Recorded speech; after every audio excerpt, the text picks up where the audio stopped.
Doing a follow-up story about how I was saying the money in America just sits in those rich guys' accounts because of failed trickle-down piss-on-the-poor economics. And the technical term for this is called the velocity of money. It's the frequency at which the unit of currency is used to purchase domestically. And of course, I wanted to see how we stacked up to China on this, because this is one area where I suspect China is just crushing us. But yeah, I couldn't find a list of velocity of money by country anywhere, but if you could find it, put in the comments. But I found a really good graph of this, okay, and this goes clear back to the 1960s, and I already showed you the stock market's complete and total bullcrap, but watch this.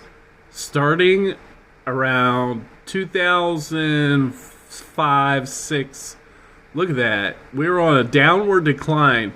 2020 hit, and we just fell off a cliff, and that's pretty scary because this number has been pretty steady. I mean, it's went up and down, but it's stayed within a pretty range bound for a long time.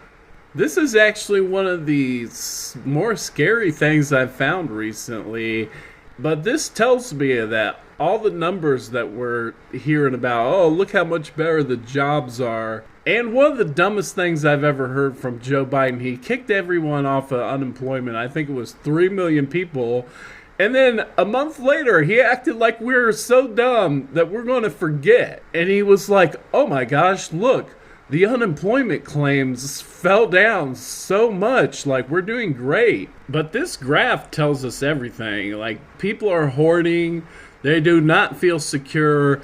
More importantly, it's affecting what they're doing with their money. I can't think of a better measurement of the economy than, how that money's flowing through the system. Mark my words, when I'm president, we're going to change the way the Fed works. We're going to borrow from the crypto playbook, and mark my words, we're going to do it.